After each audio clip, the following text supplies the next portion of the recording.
Okay, class. Ang ingay sa labas. Well, dito, halika nga rito.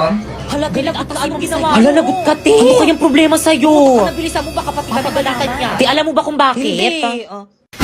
Ma'am, bakit po? Kumusta na yung festival dance nyo? Ay, actually, ma'am, Uy, saan na nga ba tayong parts Ano, doon? te? Sa may ano? Wala pa kami nasisimulan. Bakit wala pa? Yung ibang section pa tapos, no? Kayo wala pa? Kayong lahat.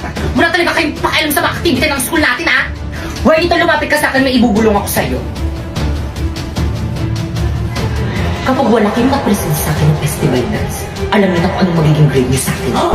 Okay, class, let's start our discussion. O, di ba discussion na naman? Ma'am, kaya sila nakakapag-practice kasi binibigyan sila ng time ng mga teacher nila para mag-practice. Ikaw, puro ka discussion. Ano naman kasi kami? Puro ka kasi para mag-practice. Ay, sige, class, mag-practice na lang kayo sa labas. Sige. Let's go, guys. Bye po, ma'am. Thank you, ma'am. Bye, ma'am. Bye po. See you tomorrow. Thank you talaga, ma'am. Guys, nasa na iba natin mga classmates? Nasa classroom pa rin. Wait lang daw. Ang tagal naman nila. Totoo. Pero sige, hintayin natin sila. Guys, ano ba? Energy, energy. Ayan na ba yung best nyo? Hala, may mga nagpa-practice rin dito sa court. Mas magaling tayo dyan. Okay, guys, energy. Pakita nyo sa iba dyan kung sino talaga tayo.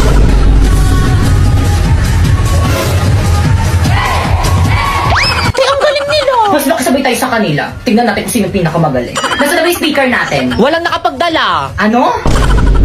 Di ba, hiramin na lang natin yung speaker ng school. Guys, ready? Ipi-play ko na yung music natin. Respeto po, respeto. May nagpa-practice po dito. Hindi lang po kayo yung nagpa-practice. Respeto.